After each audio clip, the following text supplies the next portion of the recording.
7 اور 8 ستمبر کے درمیانی شب کو چاند گرہن ہے اور یہ چاند گرہن 80% آبادی پر دیکھا جائے گا، یعنی 80% لوگ دنیا کے اس چاند گرہن کو دیکھ پائیں گے۔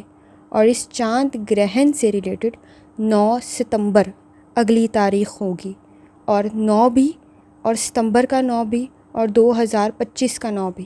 اسی طرح ہی اگر ان تینوں 9 کو اکٹھا کیا جائے تو بھی 9 کا ڈیجٹ ہی بنتا ہے۔ تو 7، 8 اور 9 اور موجودہ حالات جس میں سیلاب اور زلزلے بھی شامل ہیں۔